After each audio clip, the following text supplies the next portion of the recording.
Hi, everybody. It's 3 p.m. on every other Thursday, and here we go.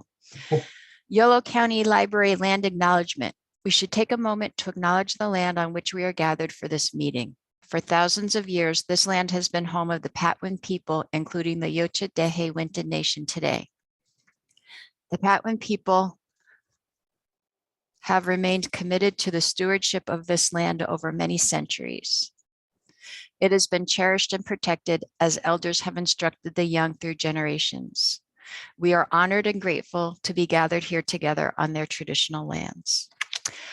We're going to talk about gardening in a drought with Mike, Taylor, and Joy. And please put your questions in the comment box and we will read them off and answer them at the end. And away you go. Thank you, Joan. I really appreciate you doing this every couple of weeks. We are talking about, as Joan mentioned, gardening in a drought. This is a continuation, a second in the series of doing culling out some frequently asked questions from the Master Gardener Help Desk and turning them into a panel discussion. So as you see, we've got Mike, who does these regularly. I am Joy Sakai. I'm co-chair of the Master Gardener Help Desk. And we are really happy to have Taylor Lewis, who's the manager of the UC Arboretum Nursery. Oops. Okay. So off we go. One of the first questions was that we took some questions from, and by the way, they're now posted on our Master Gardener website. Help me come up with a way to save water in my garden. As you guys may know, residential water usage, about half of it is on average used in gardens. And so one of the first and foremost things we think people should consider doing is getting rid of their lawns. But to do that requires some planning. You have to think about what you want to see when you look out your window. You have to think about irrigation, any kind of hardscape, paths, benches, etc. Shrubbery or trees that you want to keep, and think about plant favorites if you have any particular plant favorites. And then beyond that, it's really important to think about water-wise plants that will help support our local fauna. Okay, so I'm going to kind of we're going to talk about ways of removing your lawn. And Mike is going to talk about the easy, environmentally most sound way. And I'm going to use our experience at the house we now live in Woodland, to kind of demonstrate the other ways of removing your lawn. We bought our house in 2016 and we moved in and started re-landscaping in 2017. As you can see, we like to refer to it as a blank slate. There was pretty much nothing but concrete and weeds, and that wasn't what we wanted to see when we looked out our window. So the first thing we did was, because we looked at our lawn and what was left of it, saw that it was mostly weeds. And so we looked into what you got to do to get rid of a weedy lawn, and mostly you need to use a combination of physical removal and some herbicide, which of course you got to use according to the label.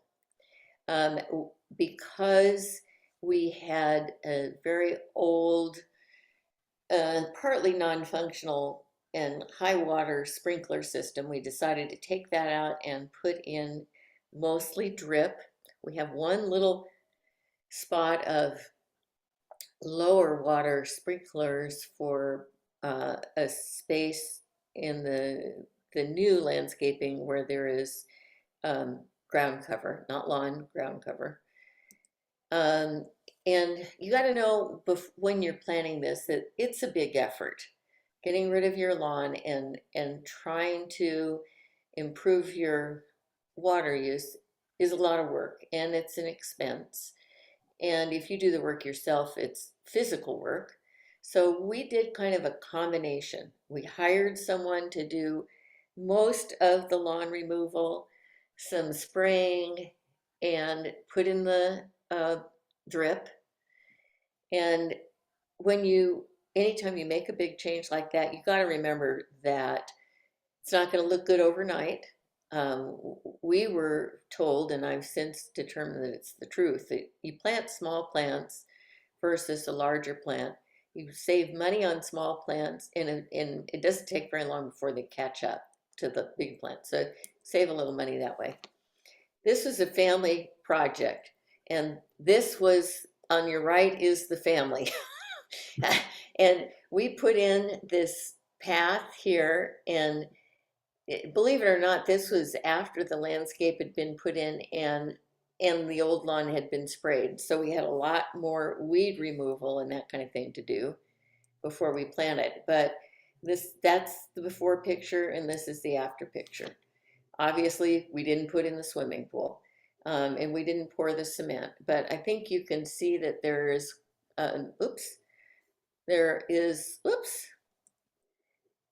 we have about 70% native plants. I'm a big fan of roses, so there's some roses in here, but this is the way it looked a couple years ago. This is a type of salvia. I think it's Basathia, but I can't remember for sure. This is native California blue flax and some poppies, and we got lots of other perennials and whatnot. But this is what you can get to when you take out your old and weedy garden.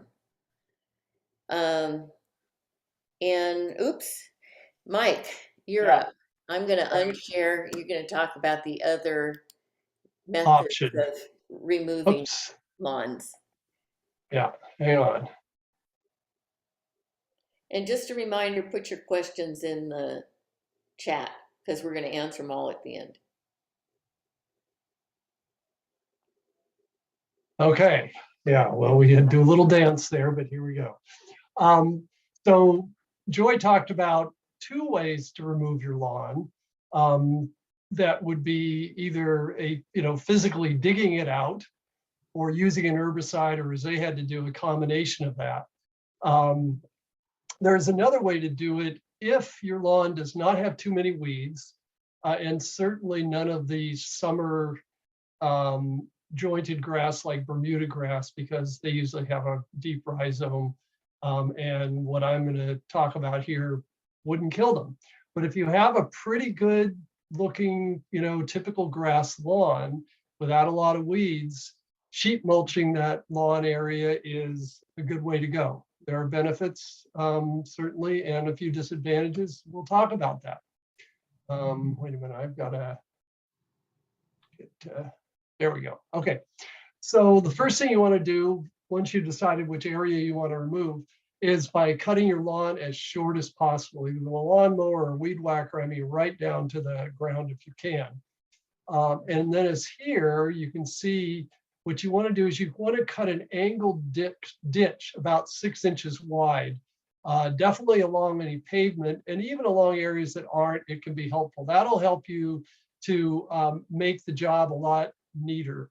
We'll talk about the cover, but your cover will go down into this ditch and you'll cover it with mulch. So that allows you to seal the edges better. And the sod that you removed can be used to make landscaping mounds, or you can just distribute it evenly over the surface, because that's good organic matter that is going to decompose and add nutrients to your soil. So that was the first step. The second step, or I guess the first two steps, the next step would be to cover the area with either newspaper. If you use newspaper, you need to make it 5 to 10 sheets thick, so a lot of newspaper, or a layer of cardboard, and one layer of cardboard is usually sufficient. So the bigger the box, the better.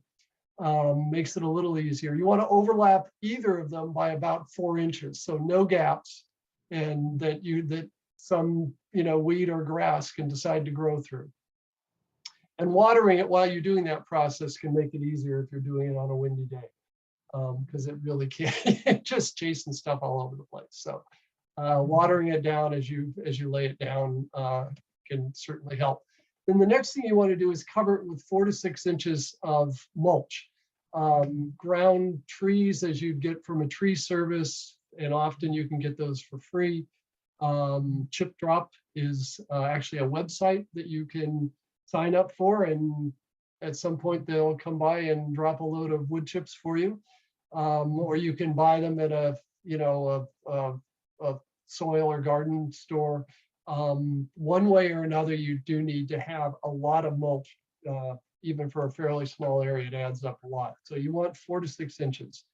And if you're going to be planting pretty much, if you're going to be planting annuals or vegetable, establish a vegetable garden in this area, it's a good idea to put a couple of inches of compost down first. That will decompose and just add nutrients to the soil more than it'll decompose faster and add more nutrients probably than the mulch would. That's probably not necessary if you're going to be planting drought tolerant perennials, which is mostly what Taylor's going to be talking about. So, because those don't really need to have soil to be very necessary. I mean, they're not going to be impacted a lot by the soil not being as nutrient dense as possible. So now the downside of this is it's going to take time. It can take 8 to 10 months to completely kill a lawn. And that depends, of course, on conditions and the type of grass. So oftentimes starting in late winter or early spring is the ideal time, because perennials planted in October or early November, that's the better time to plant, perennials. So if you start early enough, the timing will work out well for that. There is a way also, if you want to kill some weed seeds. So maybe even if your lawn is a little weedy, you could get away with this. Still difficult to kill plants with a deep root or rhizomes like Bermuda grass or many of the other perennial weeds, but you can solarize the area. You would probably want to do this after you've sheet mulched it. So again, you're adding more time, but you can kill weed seeds probably within 6 inches of the surface. You cover the area with plastic, clear plastic, not black plastic, clear plastic. And definitely look this up. We don't have the time to go into all the details, but that can increase the soil temperature to about 125 degrees within 6 inches of the surface, which is enough to kill a lot of weed seeds. So that could be an alternative to herbicides if you wanted to take the time. If you search on UCANR, this is Agricultural Natural Resources, which is sort of the publicity arm of UC's School of Agriculture and solarization, you'll come up with a number of articles that are from UC, but here's one good one. So, okay. Anyhow, that's lawn removal. All right, I think. Okay, so we are back to my screen here, and we are talking to Taylor. Taylor, take it away. Hey, everybody. Here you go. I get the opportunity to talk about my favorite things, which is California native plants, or plants that behave sort of like California native plants. And I don't have a slideshow prepared. There's a couple of pictures that we're going to kind of coast through here. This one happens to be, what I like to do is I like to recommend some of the most hardy California natives that are the easiest to get going in the garden, because there are a lot. I have hundreds of different types of California natives, and some of them are just a little bit trickier than other ones to get going and get established. So this first one that you're seeing here on the screen is a type of buckwheat, this California buckwheat, or the Eriogonum fasciculatum. I think that every yard should have a buckwheat of some kind, a big shrubby buckwheat.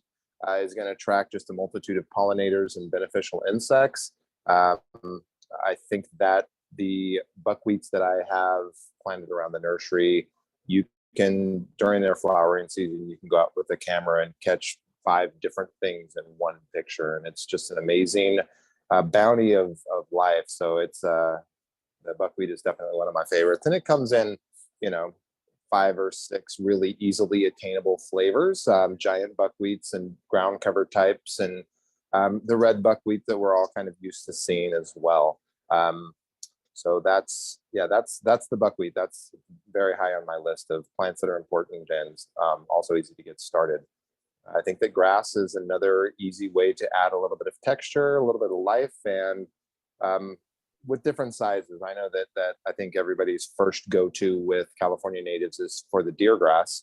I don't have a lot of space in my garden, and if I wanted to add a grass, it would be something more like this eyelash grass here, the Bouteloua gracilis, which only gets about 2 feet tall and kind of clumps out, doesn't really spread out, but it is a summer or a warm season grass. And so this is going to be one that does the majority of its growing between March, April-ish, all the way until it freezes out in November or December. And so you will have a dormant looking grass that you can cut all the way back to the ground every year in January or so. But it's really nice to see some of the new cultivars that are coming out of this, like honeycomb, and everybody's favorite is the blonde ambition. Bigger flower heads, a little bit blonder flower heads, so they really kind of stick out. They are a little bit taller than the straight species, but they're all really easy to go. You just have to give them a lot of sun. I think that's what most people's yards have more than anything, is a lot of sun, especially if you are redoing or starting from a blank canvas. So this is a California native toyon, or Heteromeles arbutifolia. This is native to our valley. You will find these if you go up, 500 feet into any of our foothills. So they can definitely handle our heat. This is a great pollinator shrub, and it's a great landscape shrub. This is it. I see these, viburnum spring bouquets and some of these other large shrubs like Photinia and things like that. And I always wish that we could have done something a little bit better, 40 years ago in the ornamental horticulture industry, and been producing some of these natives, big shrub natives that are, pretty prevalent in a lot of our landscapes. You get a flower show, you get a really great succession of bees and wildlife that are using the nectar off of this, and then the birds just go bird crazy. And October, November, when the fruit is really ripe. They're easy to prune up. So one of my favorite things to do once they get a little bit larger is to sort of lift up their skirt and kind of show off their trunk a little bit, because they have beautiful trunk work underneath, and that's an easy way to create a little shade garden underneath. And I prune up a lot of my large shrubs so that I can add square footage or add some plants that I have to have. Probably as addicted as most of you are to these plastic pots that we bring home and begin to steward ourselves. So toyon is definitely one of the tops on my list for easy to grow plants. This is just the white yarrow, or the Achillea millefolium. There are as many colors that have been hybridized, tried out, trialed, cultivated, and some even tissue cultured. So there's a whole rainbow of California native, whether they're acting like a great native or they were found in California somewhere.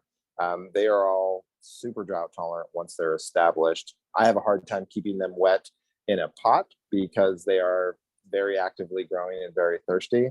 But they can provide a lot of color. They're also very versatile. From in the sun, what you're going to see if you've got one of these yarrows out in the full sun is it can grow up to 2 feet tall and spread itself out slowly, even wider. In the shade, you'll see them kind of be a little bit shorter.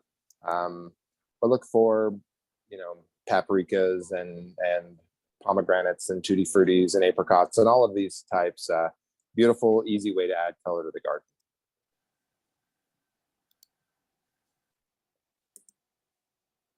Oops, Sorry, my bad. That's There we okay. No, not a problem. Another really easy, so this is also on a little bit smaller scale plant. This is one of the seaside daisies. This is Origeron glaucus. I'm pretty sure that this is a picture of Wayne Roderick. I currently am growing 3 different cultivars of this with different size flowers and different habits to them as well. But they love, love, love the sun. They don't require much water, and they're really simple and easy to grow. The maintenance on them is literally cut them back wherever you want to and restart them. You can go all the way down to the very bottom of the ground and leave just 1 inch and they'll come back from that. So it's a very tough and hardy plant. I love to see them full of bloom like this because the bees and the pollinators are going crazy for them. So yeah, definitely another one of my, if I had to pick a top 3, this would be in that list. Okay.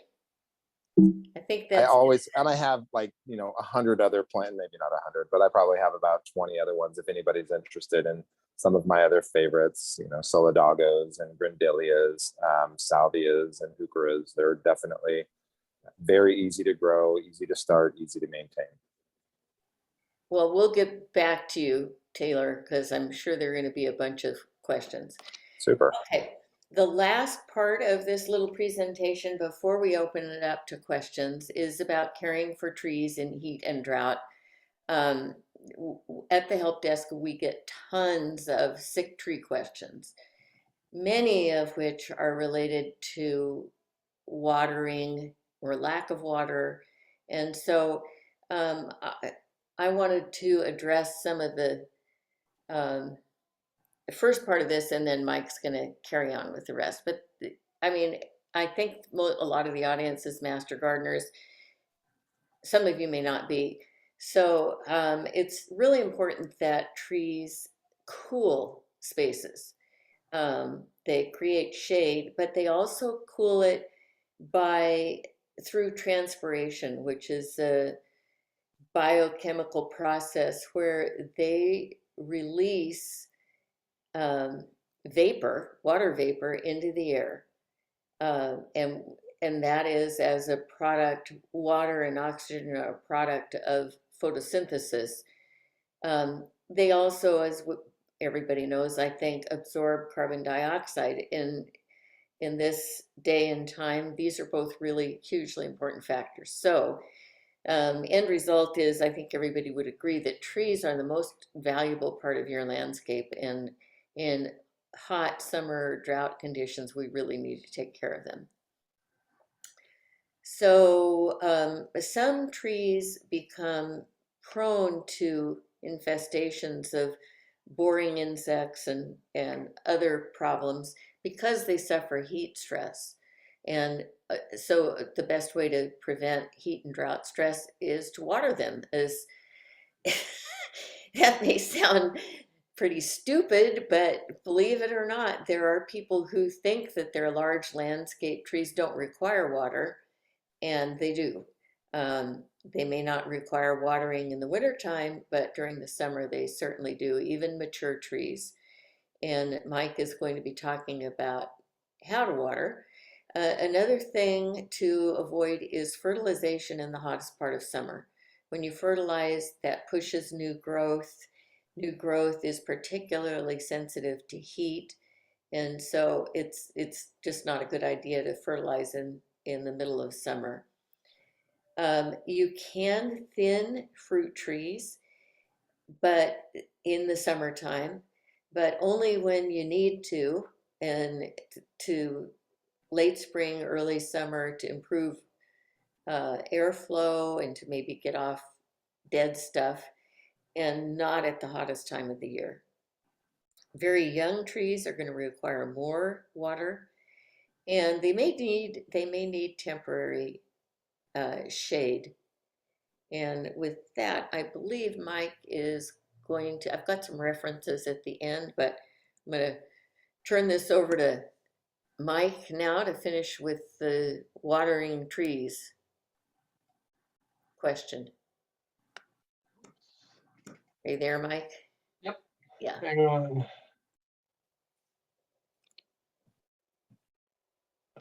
Okay. Why is it? Just go to the next one. I'm trying to go to the next one. Oh, Hang on, let me, maybe.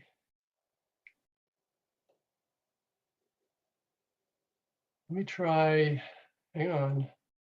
Why do I have? No.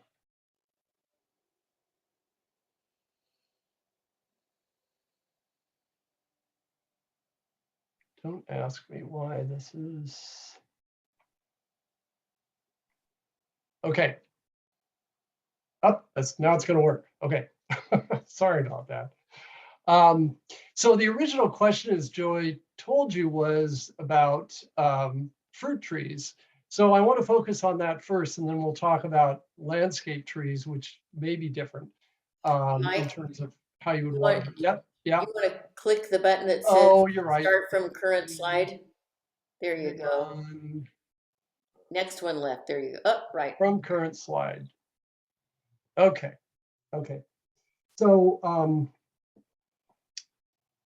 yeah, so we're going to start with fruit trees, and then we'll talk a little bit about landscape trees, which obviously are, probably even more varied than fruit trees, and may take a little bit different watering regimen. But in general, trees should be watered more deeply and less frequently than most smaller plants. You want the water to go down deep so the tree roots will follow it. So that'll attract the roots deeper into deeper soil levels and making the tree more drought resistant. And the actual amount and schedule will vary depending on the species, the soil type, and the water. Now, I should mention this picture actually is not a particularly good example of how you should do this. Some trees don't want to be in a lawn at all. Some do okay that way. So think about the species, but they don't do well with the regular watering that you'd get in the lawn.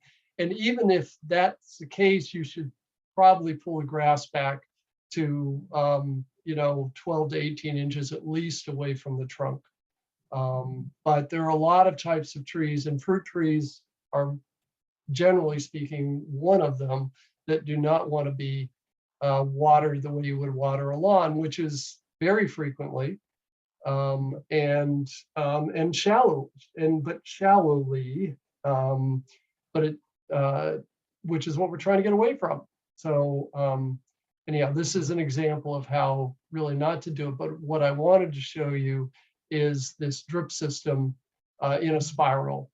And that is one good way to water a tree, because you can turn it on and let it go for literally hours and put the amount of water on that the tree needs, as opposed to sitting there with a hose and moving it around every hour or so. That's harder possible, but it takes a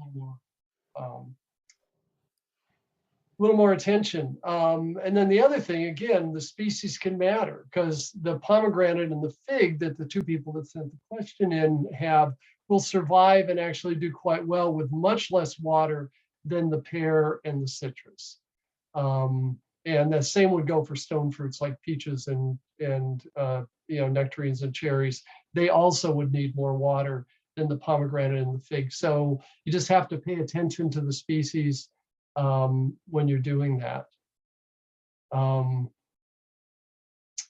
If you use a drip system, and we definitely recommend that most of the time, or a soaker hose, although permanently setting up a drip system seems to make even more sense. The soaker hoses tend to wear out pretty quick. You want to try to water at least half of the root zone.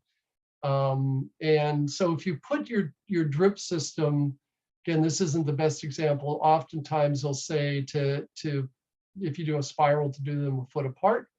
I often will do 2 rings, one about halfway out from the trunk to the drip line, which is the edge of the branches, and then the other one out at the drip line, and then connect them with more drip hose.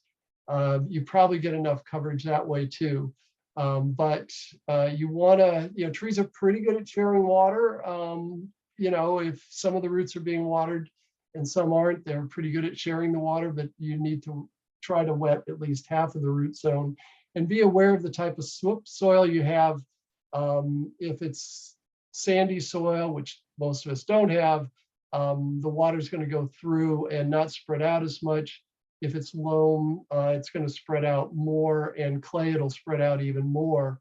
And again, while clay has some challenges, it's really good at holding water and sort of dispersing it in evenly in wide areas. So clay definitely has some advantages for fighting drought. Here's just a couple of examples. You can buy this kind of a thing online. Kind of there you have your setup, or again, you can do a spiral. So a number of different things with drip hoses. Again, if you water your tree, if you have a single tree, you don't want to do this. You want to just use a hose. You're going to need to move it around regularly. And again, water very slowly, but for a long time. So again, here's just an example. This is the drip line here. If you can go out beyond the drip line a little bit, that would be good. As you can see in this illustration, most trees have roots that go out well beyond the drip line, but the concentration of roots is in this area here. So this would be the area to concentrate on. And if you do, and you put down enough water, your tree will do just fine. There's a couple of ways to do this. So how much water do you put on? You don't want to put on too much. You don't want to put on too little. And there's a couple of ways, at least a couple of ways to do it. One is you can put on a certain amount of gallons. And if you have a drip hose, if you have drippers, you know how much they're putting out per hour. You count the number of drippers, you know how much you're putting on the area that covers in a given amount of time. So you know how many gallons you're putting out, and that's one of the advantages of using drip. And this is just a chart I was able to pull off of the web now. So you can see trees actually take, to be healthy, more water than a lot of people think about. And so this, what they're saying here, this 4-year-old 100 square foot tree, well, that's really just a radius of 6 feet. So that's a pretty small tree. The recommendation is that you would use on a hot day 15.6 gallons a day. Now you don't put that on every day. You want to wait for fruit trees a week to 2 weeks, and then do the math, put down whatever 14 times 15 is gallons. And again, so that you make sure the roots the water's getting down pretty deep. So this is one way to do it. Now, with a caveat, this chart came from Sonoma and Marin counties. There's another chart in the home orchard book that Joy showed a picture of briefly, and I'll talk about it again, that compares like the valley to more coastal areas like this. And there, the water needs in the valley are about 50% more. So if you're going to go with a chart like this, get one that applies to the valley. Now for fruit trees, though, the good news is that once the fruit's off, you can reduce the water by 30% or even 50%, depending on how the tree is doing. So they need more water when they're blossoming, putting out leaves, blossoming, and the fruit sizing. Once the fruit's off, you're in better shape. Now, the other way to do this is to try to water enough so that the water goes down 18 inches. And then if you get a soil moisture meter with a long probe that'll go down at least 18 inches, you can wait until the probe tells you that area has dried to about 50% saturation, and then water again. So that could be a week or it could be 4 weeks, but that's one way to do it. That does take more monitoring, and there are a lot of people, me included, who are probably challenged by doing that. So, but this definitely is a good way to do it if you're so inclined. Now, young trees, regardless of using drip or a hose, are going to require more frequent watering. A young fruit tree, a young bare root fruit tree, may need to be watered 2 or 3 times a week. Obviously not as much, because they don't have as much, their roots aren't as much, extending out into as much an area, but they could be needed to be watered much more frequently, just because, they haven't established a good root system yet. So the most important thing is, regardless of how you're doing, is to watch your trees for signs of water stress. So drooping or cupping leaves. And if that happens, adjust your watering schedule so that you can avoid that, because as Joyce said, trees are incredibly valuable. They take a long time to replace if they die, and they're doing a lot of good. So that is, even in a drought, keeping your trees healthy is a good place to use the water that you have. Now, landscape trees in general are going to require less water than fruit trees. Again, that amount and frequency can vary by species dramatically. I mean, if you're growing a desert species, they're going to need much less water than a tree that's a riparian tree. So if you're looking for trees, looking to plant trees, and in these days, you know, with the kind of droughts we've been having, it probably is a good idea to look at trees that are less thirsty, just to begin with. But again, watering to 18 inches, but for a lot of landscape trees, 3 times from late spring to fall, assuming we get some rain, is well maybe enough for most landscape trees. Now, maples, which tend to be pretty thirsty, may need more, at least most species tend to be. But some oaks may not even need that much. It depends. You know, blue oaks that are, I don't know if anybody's playing those down here, but they're a foothill species. If they get water during the summer, they're likely to die because they're very susceptible to a fungal disease. So, you know, you have to think about the species, talk to a good tree person, you call up the master gardener, send a question to the helpline, and we can, master gardeners can do some research for you. But you know, a good nursery can help you too. Again, watch your trees for signs of drought and stress, leaf cupping, drooping leaves, or the burned leaf edges can also be a sign. And again, if you search on UCANR drought trees, you'll come up with a number of articles that you can read. This one came up #1 when I did that. So again, landscape trees may take less water than fruit trees, but fruit trees give you fruit. So, you know, and they also give you shade and do some of the other cooling. So I think, you know, having some fruit trees or 2 in your yard is not a bad way to go. Okay, and then yes, Joy mentioned this. I would definitely recommend the home orchard or the California Master Gardener handbook. Has, you know, a lot of information about fruit trees, landscape trees, and a lot else. And both of these are available as an ANR publication. So you can just look for ANR catalog and you'll come up with a host of different publications that are published by the University of California. So, you know, information you can trust. Yeah, okay, so you get information on planting and care of young trees, calendars for taking care of fruit trees and for landscape trees. And that's it. Okay, I'm gonna go back to sharing my screen. If you can do the stop share thing. Okay. Okay, and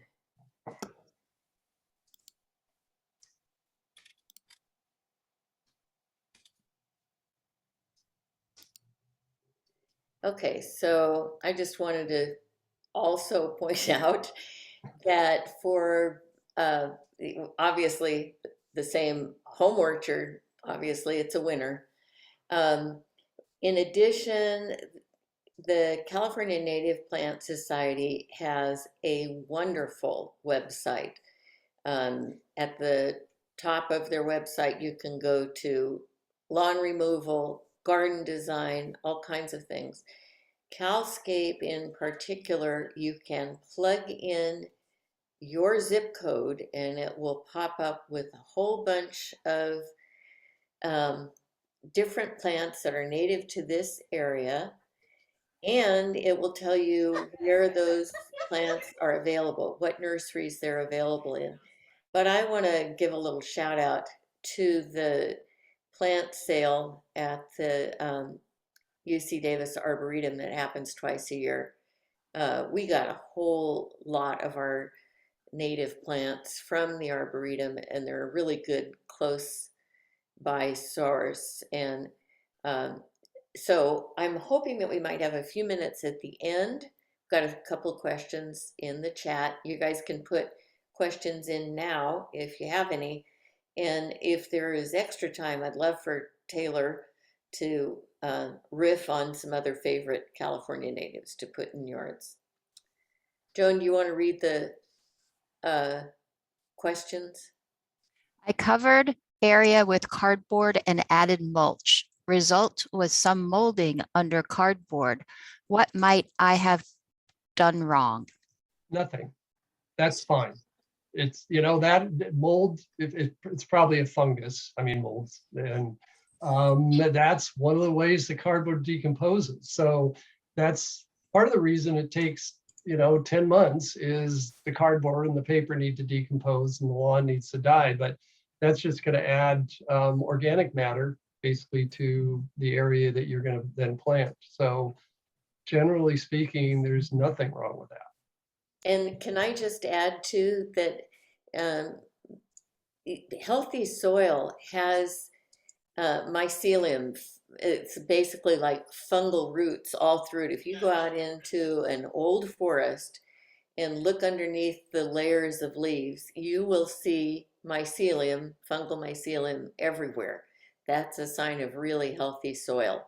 So don't freak out if you see those white type, fingery type things around and even some mold. It's okay. Once it's completely decomposed, it makes your soil even healthier. Taylor, what is the yarrow looking plant that grows on the side of the roads? The yarrow looking plant, the big, tall, weedy one. That might be the one that they're looking for. I am Yes. not, I mean, it could be, I guess it depends on where you're at. It could be an angelica. It could be fennel. One of those two. It's usually not an ornamental plant that's cultivated in the nursery, but maybe you can stop by and collect some seeds for yourself. There's also wild hemlock that grows along the sides of roads. It looks very similar with it, like a Queen Anne's lace or yarrow with that umbel top, and that's poisonous, just as an FYI. Next question, hybrid, native, or native? Do both contribute to the California landscape?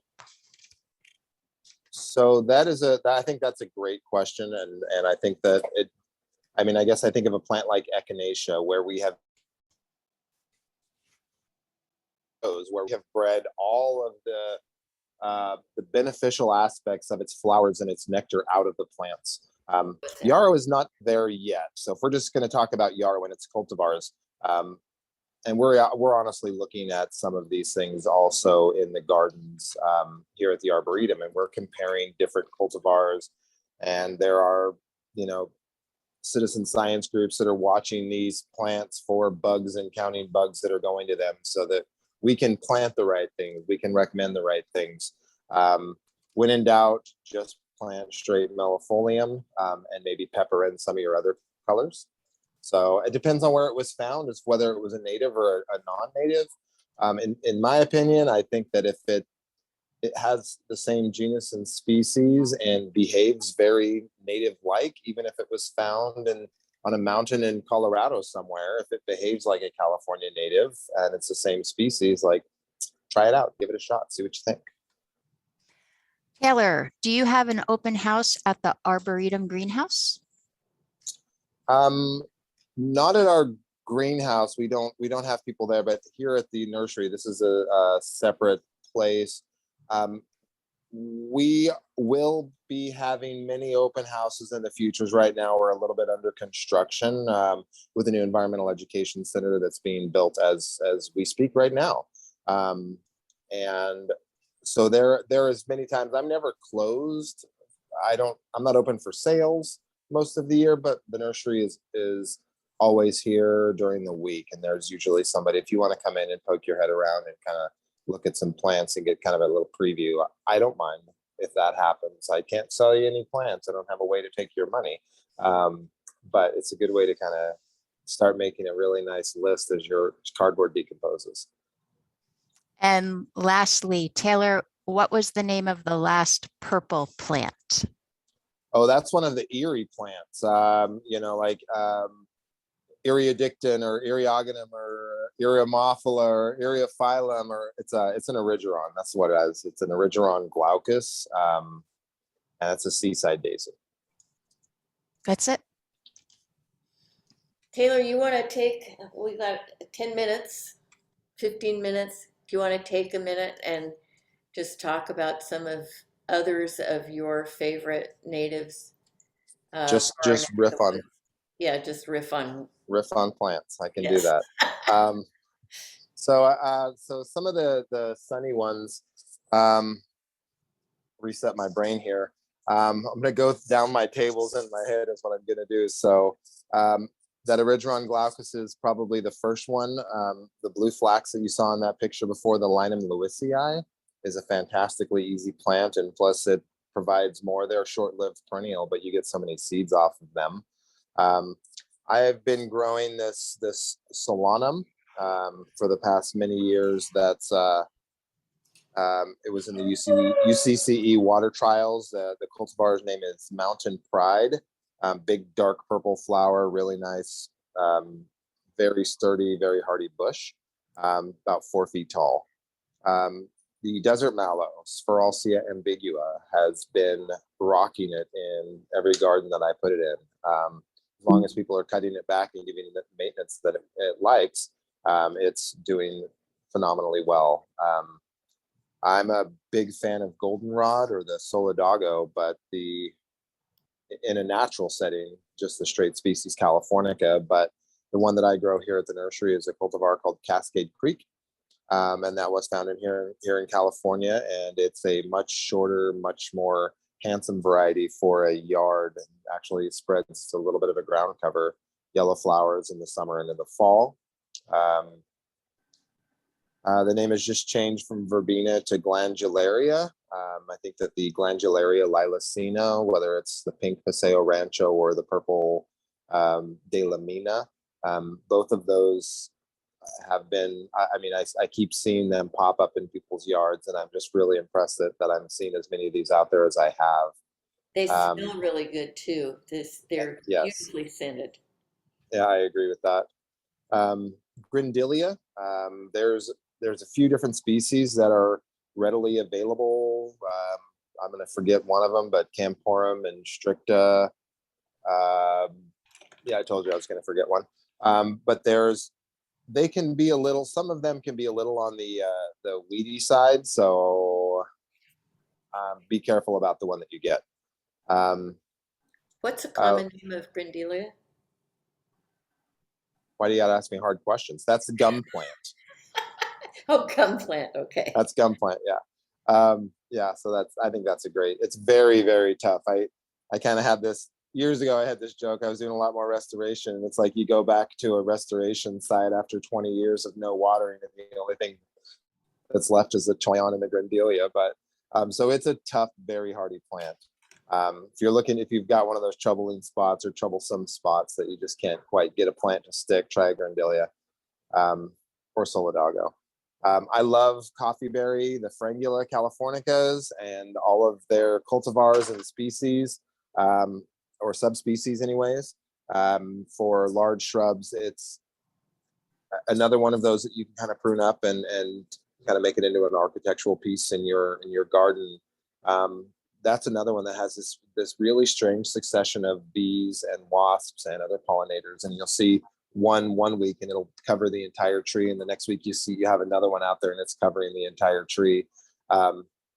Everybody's going out for the nectar, but those are some really easy to grow sun plants. I mean, I know that everybody's struggles with Ceanothus and Manzanita as some of the more common ones, and they're not as forgetting about transitioning your water habits over. Still, I would recommend planting them and just paying attention to kind of what you're doing. But this is just easy to grow ones. Switching over to the shade, the ribes or currants and gooseberries, like the ribes malvaceum, ribes sanguineum glutinosum, ribes viburnifolium, ribes speciosum or californicum. If you've got a teenager, you want to plant that under one of their windows, keep it from sneaking out at night. That'll do it. Very thorny little plant. So I haven't found a ribes that I have been disappointed with its habits here in the valley. Heuchera, Maxima, Rosata. I mean, there's probably 10 different ones you can find for that are in the native cultivation. For the shade, I just don't think there's anything. There's not a happier looking plant to me. When that thing is up and blooming with its big leaves, I think it's a great plant. Salvia spathacea. That is a very versatile plant. Can go from full sun to I wouldn't say full structure shade, but full tree shade all day long. With those, you've seen the pagoda like kind of cranberry flowers that pop up out of its very scented leaves. Maintenance is super easy. You could just hack it back and just chop it wherever you want to. I grow a lot of that plant because nobody else seems to do it. So I have more than I probably need right now. So come get some Salvia spathacea. Pacific Coast Iris or Iris douglassiana, also very easy to grow. As long as I see people overwater some of their native ferns and their native heucheras and their native salvias in the shade because they're used to their ferns being thirsty. But if you overwater a woodwardia, if you put too much water on a woodwardia, it's just going to die. Same thing with an iris. They just don't need the water like we think that they do. Got a couple of other little fun ones. I think that the Oregon grape, the Berberis, was Mahonia, is a great plant for, it seems like, again, that's really long lived, very forgiving as far as its maintenance, great yellow flowers in March, and then the berries in the fall, and then you get a great kind of a reddish tint to the leaves for winter. So it's a great little 3-season plant. So how about that? Sounds great. Are there Right. any other questions from the group? I don't see the chat, so. No questions. Okay. Are we good? Yeah. Any other Thank you, comments, Taylor. Mike? I would look, we are currently doing, the Arboretum is currently involved in a very large tree trial. These are for, if we're looking for less thirsty trees, I heard that pop up a couple of times. We are trying a lot of Southwest deserts and Texas trees on campus here. So if you drive around campus, you'll see baby trees all over there. We have planted many hundreds of trees and different species and different varieties. So we'll let you know. So I was the one that asked the question hybridized native versus native because, I've heard some people say, oh no, only ever use natives. But one of the trees that we planted was, Marina. Arbutus. Yeah, Arbutus marina. Is that, does that That still- is, no, it's not a Unita or it's not a native Arbutus. It is a Mediterranean type. Oh, But again, that definitely acts like a native, and I think that's another great one for a list. I can't. The one I've got in the nursery, the big one, is 20 feet tall and just show stopping. yeah, they're beautiful. Okay. Mhm. Are we good, or is there more? Let's see. No, There's always more. so Taylor, with your tree, the tree trials you're doing, is there anything that is starting to stand out as probably a good tree to be planting in a state that looks like it's going to be experiencing drought for a while longer? Some basic ones like Quercus bucklei is going to be a rock star. We already know that from trees on campus. I'm reserving judgment till after year 3. Okay. So then Fair once enough. we start pulling off the water, right now they're all getting water bagged right now. So we've got students driving around with water trucks. and filling up water bags so that we can reduce their, the amount of evapotranspiration and everything. So Mhm. Okay, last big things to question. come. Is there going to be a fall plant sale? Yes, there'll be 3 of them actually. We've got Okay. October 5th. My brain works well. It's the 22nd, and then November 5th as well. Those dates might be, pardon my fuzzy details on the calendar because it doesn't stick, but I think that those sound familiar. So we will have 3. The first one will be like a members first part, and then open to the public in the for the second half of the sale, and then I know a or a public sale at the end of October as well. So yeah, lots of plants. Nursery is almost completely packed. Cool. Having Good. fun. Okay, Mike, over to you. Are we All right. done? Well, thanks for coming, everybody. Thank you, Taylor and Joy. Next week, or next 2 weeks, on the 28th, Deb Sorrell will do a presentation about climate change and the effects on our gardens. Deb, are you here by any chance? So you can do a No. little pitch, guess not. Okay. Anyhow, you may remember Deb has done a couple of presentations here. She's very interested in climate change and the impact it has on our gardens. So certainly something to catch and get some tips on how we can accommodate what seems to be coming to some extent, whether we like it or not. So thanks for coming, everybody, and we'll see you all in a couple of weeks.